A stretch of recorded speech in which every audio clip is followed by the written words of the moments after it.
Catatonia schizophrenia की अगर बात करें, तो ये स्किज़ोफ्रेनिया की एक ऐसी जो है रिजिड स्टूपरनेस कैरेक्टरिस्टिक्स है, टाइप है कि इसमें पेशेंट जो है डिफरेंट पोस्चर मेंटेन कर लेता है। ऐसे ऑड पोस्चर को मेंटेन कर लेता है जो हमारी सोसाइटी में एक्सेप्टेबल नहीं होते।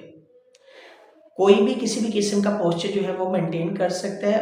उन पोस्चर को जो है वो इस कदर मेंटेन कर लेगा कि वो जो मर्ज़ी आप करते रहें, वो ऑटोमेटिकली उसी पोस्चर में जो है दोबारा आ जाएगा। रिजिडिटी, स्टूपरनेस मौजूद होती है। एक ही पोस्चर में 1 घंटा, 2 घंटे, 3 घंटे, इवन के सारा दिन भी गुजार लेते हैं। इस तरह के पेशेंट जो है जब कोई पोस्चर मेंटेन करते हैं और जो है इनके अंदर क्योंकि इनसाइट नहीं होती, जिसकी वजह से इनकी self care, hygienes, daily routine totally disturb हो जाती है। सोशल जो है रिलेशन मेंटेन नहीं कर पाते। इसके साथ-साथ जो है मेडिसिन भी जो है कोई असर नहीं करती। साइकियाट्रिक मेडिसिन जो है इस तरह के पेशेंट के ऊपर जो है जल्दी इम्प्रूवमेंट नहीं जो है लेकर आती इस तरह के पेशेंट के अंदर। और जो है फैमिली भी परेशान होती है, साइकियाट्रिस्ट भी जो है वो देख रहे होते हैं कि जो है पेट मेडिसिन के ट्रायल के ऊपर जो है कि मेडिसिन जो है वो इम्प्रूवमेंट जो है नज़र नहीं आ रही मेडिसिन देने के बाद भी।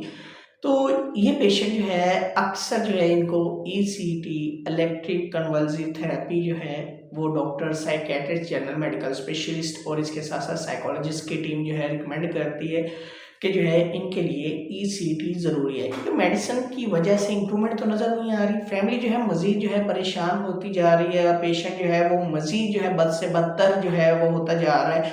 पोस्चर वो जो है उसको जो है वो मेंटेन करके रखा हुआ है, पोस्चर को जो है वो ब्रेक नहीं कर रहा और जो है वो उसकी जो है टोटली लाइफ जो है डिस्टर्ब होती हुई नज़र आ रही है। तो डॉक्टर जो है फिर यही कहते हैं कि जो है इसे ईसीटी की ज़रूरत है, इलेक्टिव कन्वल्सिव थेरेपी की ज़रूरत है। अगर वो शॉक लगेंगे, वो डिपेंड करता है शॉक जो है कितने होने चाहिए, 1 होना चाहिए, 2 होने चाहिए, 3 होने चाहिए, इवन के 8 शॉक भी जो है लगाए जा सकते हैं डिफरेंट इंटरवल्स के ऊपर।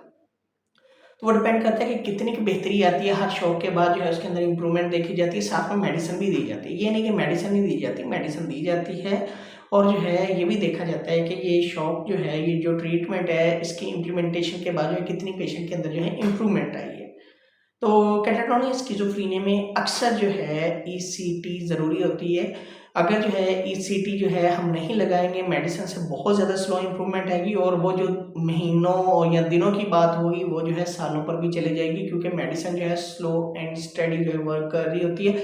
वो ब्रेन के मैकेनिज़्म को जल्दी चेंज नहीं कर पाती, लेकिन ईसीटी एक ऐसी ट्रीटमेंट का जो है प्लान है, जैसे ही जो है इसको इम्प्लीमेंट करेंगे तो जो है इससे जो है क्विक रिस्पॉन्स आना शुरू हो जाता है। बाज़ दफ़ा जो है एक ही ईसीटी के बाद जो है ऐसा मेडिकल रिस्पॉन्स आता है, पेशेंट टोटली ठीक हो जाता है।